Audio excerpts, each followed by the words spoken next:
Hello everyone, welcome back to our YouTube channel that is Nagin Group of Studies. Here we are again with our new topic from the chapter Federalism. प्यारे बच्चों, last class में हमने federalism के बारे में और उसके main features को पढ़ा था। एक बार उनको फटाफट 5 मिनट्स में रिवाइज कर लेते हैं। जैसे कि मैंने आपको फेडरलिज्म के बारे में बताया था, फेडरलिज्म एक ऐसी तरीके की गवर्नमेंट होती है बेटा जिसमें पावर शेयरिंग होती है, एक डेमोक्रेटिक फॉर्म ऑफ गवर्नमेंट होती है, जिसमें जो पावर शेयर की जाती है बेटा वो स्टेट गवर्नमेंट के बीच में और सेंट्रल गवर्नमेंट के बीच में की जाती है। तो इस तरीके की जो गवर्नमेंट होती है बेटा, इन दोनों की गवर्नमेंट में क्या होता है कि ऐसी गवर्नमेंट में जो पावर है सेंट्रल गवर्नमेंट की और स्टेट गवर्नमेंट की, दोनों की अलग अलग होती है। और इन दोनों की गवर्नमेंट जब अलग अलग होती है बेटा, तो इस तरह की गवर्नमेंट में एक दूसरे की सबऑर्डिनेट के अकॉर्डिंग वर्क नहीं करती, बल्कि खुद के अलग अलग पावर एक्सरसाइज करने के एरिया होते हैं। एरिया विल भी सेम हो जाते हैं लेकिन सेक्शंस अलग अलग होते हैं। फॉर एग्जांपल अगर स्टेट गवर्नमेंट में बात करें तो वहाँ पे सेंट्रल गवर्नमेंट भी वर्क करती है, लेकिन उसका एडमिनिस्ट्रेशन अलग रहता है। उसके एडमिनिस्ट्रेशन के अलावा बेटा आपका जो एडमिनिस्ट्रेशन हो गया वो भी अलग रहता है, और एडमिनिस्ट्रेशन के अलावा जो आपका जैसे आपकी फेडरल गवर्नमेंट के अंतर्गत आता है कि जो आपकी टैक्सेशन है वो भी अलग होता है और जुडिशरी भी अलग होती है। तो ऐसी फॉर्म ऑफ गवर्नमेंट, जिस फॉर्म ऑफ गवर्नमेंट में डेमोक्रेसी हो और जो पावर एक्सरसाइज की जाती है between the centre and state will be, वो क्या होती है, डिफर होती है। डिफर का मतलब क्या होता है मैडम, सॉरी, डिफर का मतलब क्या होता है, जैसे आपका मतलब जहाँ पे सेंटर की पावर अलग होती है और स्टेट की पावर एक्सरसाइज करनी अलग होती है, तो ऐसी फॉर्म ऑफ गवर्नमेंट को फेडरल फॉर्म ऑफ गवर्नमेंट बोलते हैं। इन गवर्नमेंट को क्या बोलते हैं, फेडरल फॉर्म ऑफ गवर्नमेंट बोलते हैं। दूसरा, इसके कॉन्ट्रास्ट में हमने यूनिटरी फॉर्म ऑफ गवर्नमेंट भी पढ़ी थी। यूनिटरी फॉर्म ऑफ गवर्नमेंट में क्या होती है, जहाँ पे पूरी की पूरी पावर एक्सरसाइज बेटा आपकी सेंट्रल गवर्नमेंट के द्वारा की जाती है, और सेंट्रल गवर्नमेंट जो होती है बेटा वो सेंट्रल गवर्नमेंट इस पावर को एक्सरसाइज करती है, और सेंट्रल गवर्नमेंट ही बेटा सारे के सारे दिशा निर्देश, सारी डायरेक्शंस दी जाती हैं। So state work as a subordinate government of the central government, that is known as unitary government बोलते हैं। एग्जाम्पल मैंने आपको बताया था बेटा, एग्जाम्पल यूएसए और जैसे इंडिया हो गया, ये तो आपकी फेडरल फॉर्म ऑफ गवर्नमेंट थी, और ऑस्ट्रेलिया हो गया और ग्रेट ब्रिटेन हो गया, ये आपकी बेटा यूनिटरी फॉर्म ऑफ गवर्नमेंट थी बेटा। तो इस तरीके से हमने फेडरलिज्म के बारे में पढ़ा था। दूसरा हमने बताया था इसके फीचर्स में क्या क्या पढ़ा था, कि फेडरलिज्म की जो गवर्नमेंट होती है जिसमें पावर होती है बेटा 3 लेवल्स ऑफ गवर्नमेंट होते हैं, central government, state government and local government, तीनों में अलग अलग तरीके से एक्सरसाइज की जाती है, वहाँ पे की जाती है। और दूसरा क्या होता है बेटा, यहाँ पे अगर कॉन्स्टिट्यूशन की जो सारी पावर्स एक्सरसाइज होते हैं बेटा स्टेट गवर्नमेंट के द्वारा और सेंट्रल गवर्नमेंट के द्वारा, तो सारी एक्सरसाइज जो ड्राइव की जाती है बेटा वो कहाँ से की जाती है बेटा, आपकी आपकी ये आपकी कॉन्स्टिट्यूशन से की जाती है। अब दोनों, और एक और फीचर था, area will be same, area आपका यूनिटरी गवर्नमेंट का और आपकी जो फेडरल गवर्नमेंट उनका सेम हो, सॉरी स्टेट गवर्नमेंट का और सेंट्रल गवर्नमेंट का सेम होता है, लेकिन आपकी जो सेंट्रल गवर्नमेंट होती है उसका एडमिनिस्ट्रेशन अलग होता है और स्टेट गवर्नमेंट का एडमिनिस्ट्रेशन अलग होता है, और उसका टैक्सेशन और जुडिशरी है बेटा, ये आपकी क्या होती है, टैक्सेशन अलग होता है लेकिन जुडिशरी उन दोनों के बीच में इंटरमीडिएरी का काम करती है। तो अगर कोई भी डिस्प्यूट्स हो जाते हैं आपकी यूनियन गवर्नमेंट के बीच में और स्टेट गवर्नमेंट के बीच में, तो डिस्प्यूट को सोल्व करने का जो वर्क करती है बेटा वो कौन करती है बेटा, आपकी जुडिशरी करती है। तो इस तरीके से हमने इन गवर्नमेंट्स के बारे में हमें पढ़ा था बेटा। तो इसके बाद अगर हमें कोई भी कॉन्स्टिट्यूशन वगैरह में कोई चेंज करना होता है, तो कॉन्स्टिट्यूशन में जो चेंज किया जाता है, वो कॉन्स्टिट्यूशन में चेंज जो किया जाता है बेटा वो किसके अकॉर्डिंग किया जाता है, वो आपका स्टेट गवर्नमेंट और सेंट्रल गवर्नमेंट दोनों ही इनके जो कॉन्स्टिट्यूशन में इनको चेंज करते हैं, इस प्रकार हम बोल सकते हैं। तो यूनिटरी सिस्टम होता है और एक क्या होता है बेटा, फेडरल सिस्टम होता है। तो इस तरीके से हम कह सकते हैं बेटा यूनिटरी सिस्टम और फेडरल सिस्टम दोनों एक दूसरे के अपोजिट होते हैं, जिसके साथ आज की हम वीडियो को स्टार्ट करते हैं। तो यहाँ पे हमें बताना बेटा डिफरेंस के बारे में, यूनिटरी सिस्टम के और फेडरल सिस्टम के डिफरेंस के बारे में। तो जहाँ यूनिटरी सिस्टम के बारे में बताना है बेटा और फेडरल सिस्टम के बारे में बताना है, तो जहाँ पे 1 लेवल ऑफ गवर्नमेंट हो बेटा और बिल्कुल सब यूनिट्स आर सबऑर्डिनेट होती सेंट्रल गवर्नमेंट की। फॉर एग्जाम्पल सबऑर्डिनेट का मतलब होता है जहाँ पे स्टेट गवर्नमेंट है जो सेंट्रल गवर्नमेंट के अकॉर्डिंग वर्क करती है, तो उनको यूनिटरी फॉर्म ऑफ सिस्टम बोला जाता है। और जहाँ पे 2 और मोर लेवल्स होते हैं गवर्नमेंट के बेटा, उनको फेडरल सिस्टम बोला जाता है। यूनिटरी सिस्टम में क्या होता है, central government can pass on order to the provincial और लोकल गवर्नमेंट में क्या कर सकती है, अपने ऑर्डर को पास कर सकती है। लेकिन सेंट्रल गवर्नमेंट जो होती है बेटा स्टेट को ऑर्डर को, गवर्नमेंट को कुछ भी करने के लिए आपके ऑर्डर पास नहीं कर सकती, because both are independent to each other होती हैं। Central government is supreme, central government बेटा आपकी सुप्रीम होती है, और एडमिनिस्ट्रेटिव डिवीजन जो होते हैं वो exercise only power that the central government has delegated to them, कि जो सेंट्रल गवर्नमेंट होती है बेटा डेलीकेटेड होती है, सारे वर्क जो करते हैं बेटा सुप्रीम के रूप में सेंट्रल गवर्नमेंट ही करती है। देयर पावर्स में be broaden and narrowed by the central government, और उनकी पावर को बोर्डन जो किया जाता है नैरो किया जाता है सेंट्रल गवर्नमेंट के द्वारा किया जाता है। State government has power of its own, state government की खुद की पावर होती है which is not answerable to the central government बेटा, वो खुद भी कुछ भी काम करने के लिए सेंट्रल गवर्नमेंट को आंसरेबल नहीं होती। दोनों का एरिया तो सेम होता है लेकिन उनकी पावर जो एक्सरसाइज की जाती है वो बिल्कुल अलग अलग की जाती है। यूनिटरी सिस्टम ऑफ गवर्नमेंट में क्या होती है बेटा, सब यूनिट्स होती हैं और सब ऑर्डिनेट होती है सेंट्रल गवर्नमेंट की, और फेडरल सिस्टम में 2 और मोर लेवल्स होते हैं गवर्नमेंट के। Central government can pass on order to the provincial और लोकल गवर्नमेंट, सेंट्रल गवर्नमेंट जो पास करती है बेटा ऑर्डर को प्रोविंशियल और लोकल गवर्नमेंट में करती है। और central government can not order the state, बेटा सेंट्रल गवर्नमेंट अपना ऑर्डर है जो बेटा उसको पास नहीं कर सकती, जो कि सेंट्रल स्टेट से रिलेटेड होता है, उस ऑर्डर को पास नहीं कर सकती। तो इस प्रकार से हमारा सेकंड पॉइंट आता है। थर्ड पॉइंट हमारा क्या है, सेंट्रल गवर्नमेंट जो होती है वो सुप्रीम होती है, और सेंट्रल गवर्नमेंट में जो एडमिनिस्ट्रेशन डिवीजन होता है जो आपका, वो एक्सरसाइज आपकी सेंट्रल गवर्नमेंट के द्वारा सुप्रीम के रूप में की जाती है, और आपका जो पावर्स होती है वो बॉर्डन भी हो सकती हैं और नैरो भी हो सकती है according to the central government.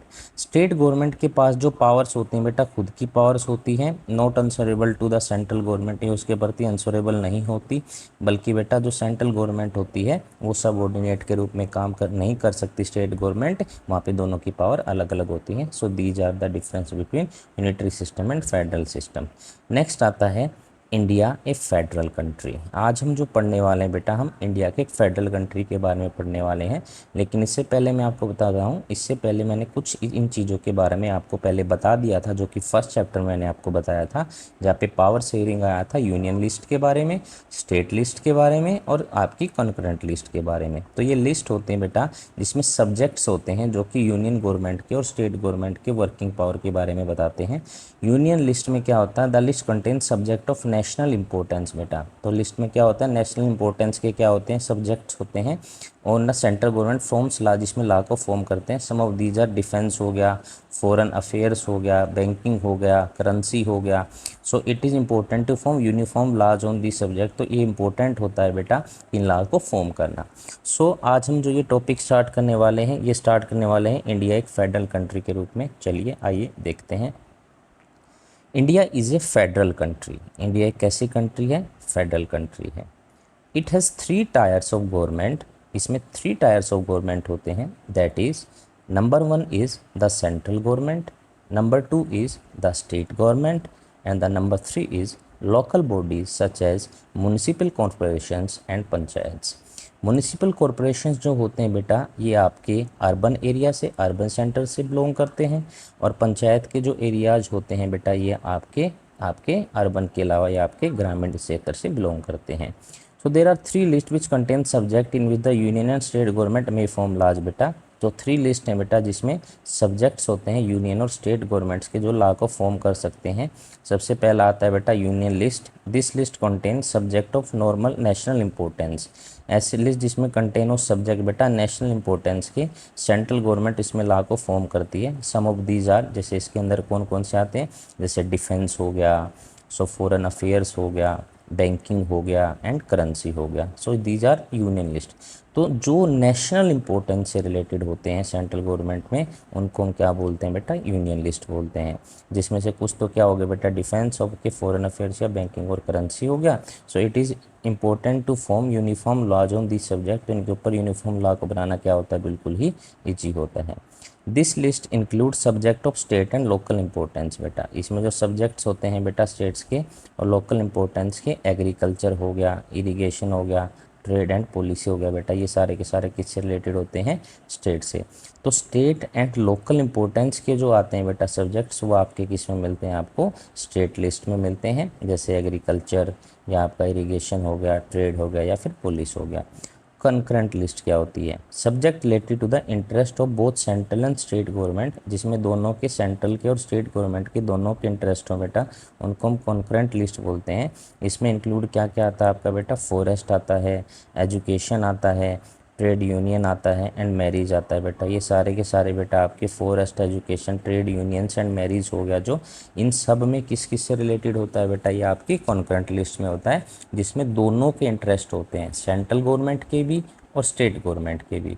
In case there are conflict between the both wings of the government, अगर दोनों के बीच में कोई कॉन्फ्लिक्ट हो जाता है, so laws made by the union government are deemed as final. So जो लॉ कॉन्करेंट लिस्ट में सेंटर के द्वारा बनाए जाते हैं तो उनको क्या माना जाता है, फाइनल माना जाता है। तो ऐसे में स्टेट गवर्नमेंट को उन सारे लॉज को मानना पड़ता है।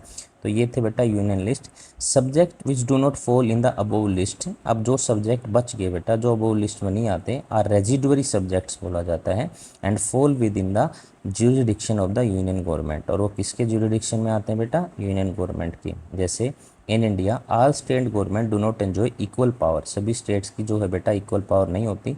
For example state of Jammu and Kashmir enjoy comparative autonomous status, ये पहले था बेटा, लेकिन अभी ऑटोनोमस स्टेटस नहीं किया है, क्योंकि आर्टिकल 370 को क्या कर दिया गया बेटा, अभी ख़त्म कर दिया गया। दैट्स वाई अब Jammu and Kashmir autonomous status को फॉलो नहीं करता, वो भी अब इंडिया की टेरिटरी के अंडर ही आता है।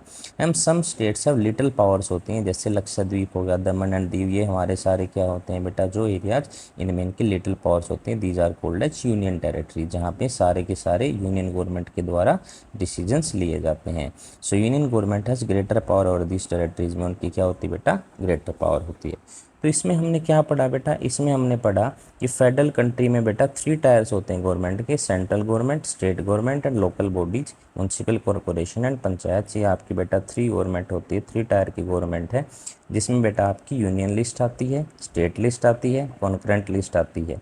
यूनियन लिस्ट जो होती है बेटा सेंट्रल गवर्नमेंट, जिसमें लॉ फॉर्म किए जाते हैं बेटा यूनियन के द्वारा, सेंटर के द्वारा। सम ऑफ दीज आर डिफेंस हो गया, फॉरेन अफेयर्स हो गया, या बैंकिंग हो गया, या करेंसी हो गया। और it is important to form uniform laws on this subject, इन सब्जेक्ट पे यूनिफॉर्म लॉ को बनाना बेटा क्या होता है, बहुत ही ईजी होता है। दूसरा आता है बेटा आपका स्टेट लिस्ट से एग्जाम्पल होता है बेटा, this list include subject of state and local importance such as agriculture, irrigation, trade and police.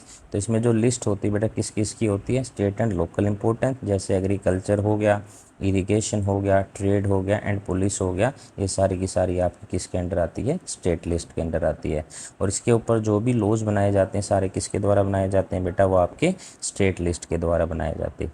एक होती है आपकी कंकरेंट लिस्ट बेटा, कंकरेंट लिस्ट में क्या क्या आता है आपका, जैसे इसमें आपकी सेंट्रल गवर्नमेंट होगी, स्टेट गवर्नमेंट होगी, इन दोनों से रिलेटेड जो सब्जेक्ट्स होते हैं वो आपके कंकरेंट लिस्ट में आते हैं, जिसमें इंक्लूड हो गया आपका फॉरेस्ट है, एजुकेशन है, ट्रेड यूनियंस हैं, मैरिजेस हैं बेटा, ये सारे के सारे किस में आते हैं, कंकरेंट लिस्ट में आते हैं। In case there are conflict between wings of government बेटा, जब कोई कॉन्फ्लिक्ट्स होंगे बेटा, तो law made by the union government के द्वारा जो लॉ बनाए जाते हैं उन सबको क्या बोलते हैं, हम कंकरेंट लिस्ट बोलते हैं। अब इसके बाद कुछ ऐसे सब्जेक्ट बचते हैं बेटा जो ना तो यूनियन लिस्ट में होते हैं, ना स्टेट लिस्ट में होते हैं, ना कंकरेंट लिस्ट में होते हैं, जो तीनों लिस्ट में नहीं होते हैं बेटा। तो तीनों लिस्ट में जो नहीं होते हैं तो उसके अलावा जो आपके बचते हैं उनको हम रेजिडुअरी सब्जेक्ट्स बोलते हैं, जो fall with in the jurisdiction of union government में आते हैं। और ज्यूरिसडिक्शन ऑफ यूनियन गवर्नमेंट में जो आते हैं बेटा, जैसे स्टेट गवर्नमेंट होते हैं, do not enjoy equal powers नहीं होती, तो उनको क्या बोलते हैं बेटा, आपकी वो गवर्नमेंट के अलावा कुछ स्पेशल पावर के प्रोविजंस होते हैं, जिसमें आपकी यूनियन टेरिटरीज आती हैं, जैसे दमन एंड दीव हो गया, लक्षद्वीप हो गया, ये सारी की सारी इसके अंदर क्या आती है बेटा, आपकी सारी की सारी टेरिटरीज आती हैं। अब आगे देखिए, अब अगला नेक्स्ट टॉपिक जो आता है वो आता है बेटा प्रैक्टिस ऑफ फेडरलिज्म बेटा। अब फेडरलिज्म को प्रैक्टिस करने का मतलब है, अब इसमें हम पढ़ने वाले हैं, जैसे फेडरलिज्म में क्या होता है, सेंट्रल गवर्नमेंट की और स्टेट गवर्नमेंट की दोनों की जो वो होती है ना, मतलब इन दोनों के बीच में जो मतलब इंडिपेंडेंसी होती है, इनकी पावर से रिलेटेड बेटा उन सब चीज़ों के बारे में जानने वाले हैं। सो सबसे पहले फेडरलिज्म सक्सेसफुल क्यों होता है बेटा, उसके बारे में पढ़ेंगे। So federalism has become successful because of the following reasons. After the independence of India in 1947 many states were created based on the language which were spoken by the people such as Maharashtra, Punjab and West Bengal बेटा। बहुत सारे state को create किया गया जो कि language के ऊपर बेस से which are spoken by the people such as Maharashtra. कि 1947 में जब हमें इंडिपेंडेंस मिला था ना, तो जो स्टेट्स को हमने फॉर्म किया था बेटा, वो फॉर्म किया था बेटा हमने, जैसे महाराष्ट्र को, पंजाब को, वेस्ट बंगाल को बेटा, तो स्पोकन किसके द्वारा किया गया था बेटा, लिंग्विस्टिक स्टेट्स के द्वारा किया गया था। Some states were created because of their union geographical position, cultural and ethnic identities such as Uttarakhand, Nagaland and Jharkhand बेटा। जैसे कुछ स्टेट ऐसे थे बेटा जिनकी यूनिक जियोग्राफिकल पोजीशन जो थी बेटा, कल्चरल थी, एथनिक थी, identity such as Uttarakhand, Nagaland and Jharkhand बेटा। ये सारे के सारे क्या थी, इनकी यूनिक ज्योग्राफिकल पोजीशन थी, जिसमें कल्चरल हो गया, एथनिक हो गया, उत्तराखंड, नागालैंड और झारखंड हो गया। ये सारे के सारे बेटा इनकी लिंग्विस्टिक स्टेट की क्रिएशन हुई थी। दूसरी लैंग्वेज पॉलिसी क्या थी, ये भी बहुत इंपॉर्टेंट है बेटा, लैंग्वेज पॉलिसी। और एक इसके अंदर आते हैं बेटा सेंट्रल स्टेट्स एंड रिलेशंस के बारे में। तो पहले हम पढ़ते हैं बेटा लैंग्वेज पॉलिसी के बारे में। After independence there was a great deal of confusion to which language should be official language of country. तो एक बहुत ही ग्रेट कन्फ्यूजन था, और वो कन्फ्यूजन क्या था कि हमारी जो ऑफिशियल लैंग्वेज है कंट्री की वो क्या होनी चाहिए। While Hindi speaking state wanted Hindi बेटा, जो हिंदी स्पीकिंग स्टेट है बेटा वो क्या मानते थे, हिंदी मानते थे to be declare as national language. और मैनी नॉन स्पीकिंग स्टेट्स थे बेटा जो मांगते थे बेटा English to remain as the official language, क्योंकि जो हिंदी स्पीकिंग स्टेट है उनको तो हिंदी आती है। अब कुछ ऐसे स्टेट्स हैं बेटा जहाँ पे हिंदी नहीं बोली जाती, तो वो इंग्लिश को ही मानते थे कि ऑफिशियल लैंग्वेज के रूप में रहना चाहिए। So leaders of our country adopted a cautious attitude. Cautious का मतलब होता है बेटा बिल्कुल साधारण, साधारण नहीं, सावधानी से लिया गया एटीट्यूड रखा इसके प्रति, जिसमें फॉर्मिंग द लैंग्वेज पॉलिसी को बनाने में Hindi which is spoken by 40% of our population, 40% of our population है जो क्या बोलती है बेटा, हिंदी बोलती है, was declared as the official language के रूप में बोला गया। Many language were also recognised as schedule languages बेटा, जिसको शेड्यूल लैंग्वेज के रूप में बोला गया by the constitution. Apart from Hindi there are 21 scheduled language. हमारी जो हिंदी है बेटा उसमें 21 शेड्यूल्ड लैंग्वेजेज हैं बेटा, जो आपकी लैंग्वेजेज में आती हैं। तो अगर पॉपुलेशन में देखें तो 40% क्या हमारी पॉपुलेशन में जिसके द्वारा बोली जाती है, हिंदी बोली जाती है, और जिसको ऑफिशियल लैंग्वेज के रूप में डिक्लेयर किया गया है। और जो शेड्यूल्ड लैंग्वेजेज हैं बेटा कॉन्स्टिट्यूशन में, उनको भी रिकॉग्नाइज किया गया। और जो हमारी शेड्यूल्ड लैंग्वेज है उनका जो नंबर है वो कितना है बेटा, 21 है। नेक्स्ट आता है बेटा candidates appearing for any central exam में opted to write exam any one of the scheduled language. और कैंडिडेट जो सेंट्रल एग्जाम्स में जाते हैं तो इनमें से किसी भी लैंग्वेज को वो सिलेक्ट कर सकते हैं। तो लिंग्विस्टिक पोर्शन में अब कोई भी डिबेट इसे नहीं बचती, क्योंकि सभी को सब ऑप्शन प्रोवाइड कर दिए गए हैं किसके द्वारा, गवर्नमेंट के द्वारा। State have their own official language, states के पास इनकी खुद की ऑफिशियल लैंग्वेज है। And government work is done in the official language of the concern state बेटा। और ऑल गवर्नमेंट वर्क हैं बेटा जो डन किए गए हैं ऑफिशियल लैंग्वेज के रूप में बेटा कंसर्न स्टेट्स में बेटा। तो इस प्रकार हम बोल सकते हैं कि स्टेट्स की क्या है बेटा, उनकी खुद की ऑफिशियल लैंग्वेज है। And government work is done in the official language of the concern state में बेटा गवर्नमेंट के द्वारा वर्क किया गया है। Such kind of arrangement has help in preserving the culture of the many linguistic groups बेटा। तो इस प्रकार जो ये अरेंजमेंट होती है बेटा, इसमें लिंग्विस्टिक ग्रुप को क्या करता है बेटा, प्रजर्व करता है और मेंटेन करता है। डाइवर्सिटी ऑफ आवर कंट्री को भी क्या करता है, प्रजर्व करता है।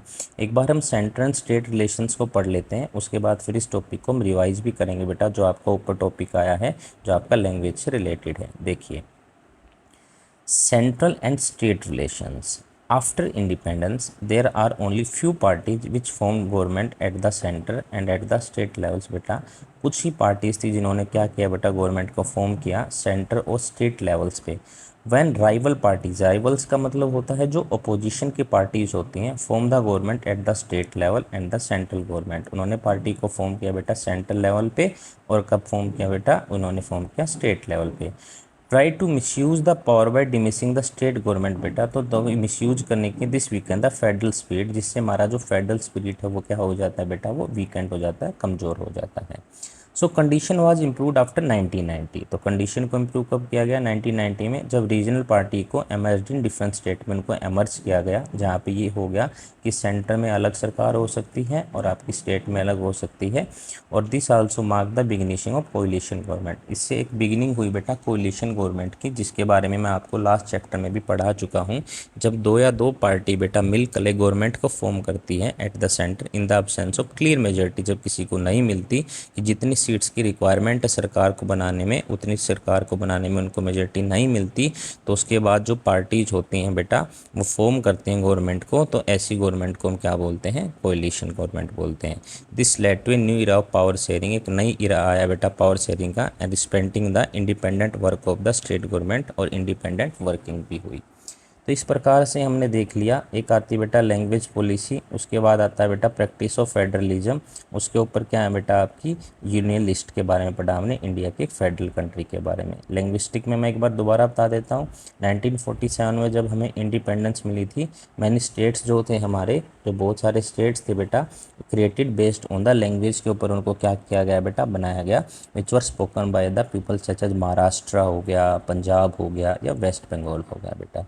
अब यहाँ पे जो ये स्टेट्स को क्रिएट किया गया यूनिक जियोग्राफिकल पोजीशंस में, कल्चरल एंड एथनिक। कल्चरल हो गया बेटा, कल्चर किससे बिलोंग करते हैं, एथनिक आइडेंटिटीज क्या, सच उत्तराखंड हो गया, नागालैंड हो गया, एंड झारखंड हो गया। अब लैंग्वेज पॉलिसी क्या थी बेटा, लैंग्वेज पॉलिसी थी बेटा, ग्रेट कन्फ्यूजन था हमारी लैंग्वेज में बेटा कि हमें लैंग्वेज कौन सी होनी चाहिए। अब जो नॉन स्पीकिंग हिंदी वाले थे वो चाहते थे कि इंग्लिश को ही रहने दिया जाए ऑफिशियल लैंग्वेज, और जो हिंदी वाले स्टेट्स थे वो चाहते थे भाई हिंदी को बनाया जाए आपकी लैंग्वेज ऑफिशियल। तो इसको देखते हुए बेटा बहुत ही कॉशियस एटीट्यूड लिया गया, किसके द्वारा, हमारे लीडर्स के द्वारा, क्योंकि हमारी जो 40% पॉपुलेशन है वही क्या बोलती है, हिंदी बोलती है, जो कि इसको ऑफिशियल लैंग्वेज माना गया। And many languages were also recognise as schedule languages by the constitution, और जिनको शेड्यूल लैंग्वेज के रूप में शेड्यूल किया गया। Apart from Hindu there are 21 scheduled languages बेटा, तो हमारी जो हिंदी से अलग है बेटा हमारी 21 शेड्यूल्ड लैंग्वेजेज हैं। Candidates appear for any central exam में option to write exam in any one of this schedule language बेटा। सो कोई भी सेंट्रल एग्जाम्स हैं बेटा जिसमें कैंडिडेट अपीयर होता है तो एग्जाम को लिख सकता है किसी भी इन शेड्यूल लैंग्वेजेस के रूप में। States have their own official language, states की खुद की ऑफिशियल लैंग्वेज है, and all government work is done in the official language of the concern state बेटा। और जो ऑफिशियल लैंग्वेज में जो वर्क डन किया जाता है गवर्नमेंट के द्वारा ऑफिशियल लैंग्वेज में, वो कंसर्न स्टेट के द्वारा किया जाता है। And such kind of arrangement से हमारा जो लिंग्विस्टिक ग्रुप होता है, हमारी डाइवर्सिटी क्या होती रहती है, बनी रहती है। अब दूसरा आता है बेटा सेंट्रल एंड स्टेट रिलेशन। अब इंडिपेंडेंस के बाद कुछ ही पार्टीज थी जिन्होंने गवर्नमेंट को फॉर्म किया बेटा सेंट्रल स्टेट लेवल्स पे। When rival party of the government at the state level and central government try to misuse the power by dismissing the state government को डिमिस करने के लिए, जिससे हमारी फेडरल स्पिरिट क्या हुई बेटा, बहुत ही वीकेंड हुई। तो उसके लिए भी एक कोशियस यहाँ पे रिजल्ट लिया गया जो कि इसको इम्प्रूव किया गया बेटा 1990 में, जब रीजनल पार्टीज़ को एमर्ज किया गया डिफरेंट स्टेट्स में, जिससे हमारा एक बिगिनिंग हुआ किसका, एक कोएलिशन गवर्नमेंट का। Now what is the coalition government, coalition government होती है जहाँ पे 2 और मोर पार्टीज फॉर्म द गवर्नमेंट को फॉर्म करती हैं at the centre in the absence of clear majority. जहाँ पे क्लियर मेजॉरिटी नहीं मिलती तो उसके एब्सेंस में जो पार्टीज को किया जाता है बेटा एब्सेंस में, उसको हम बोलते हैं कोएलिशन गवर्नमेंट, जिससे एक नई पावर शेयरिंग की इरा आती है और independent working of state government होती है। सो इससे हमारा स्टेट होता है शेयरिंग पावर क्या बनता है बेटा, more effective. So it was in the early of the independence. So these are the today topics, that is central and state relations and language policy and also practice of federalism, जिसमें हमने creation पढ़ा बेटा linguistic states का। And we also read about the federal country के बारे में, हमने union list के बारे में एंड आपकी स्टेट लिस्ट के बारे में और कंट्रोल लिस्ट के बारे में पढ़ा बेटा। तो ये हो गया आपका आज का टॉपिक कंप्लीट, और ऊपर हमने आपका यूनिटरी सिस्टम और आपके दूसरे सिस्टम के बारे में भी पढ़ा था। तो thank you very much to attend this session and have a nice day.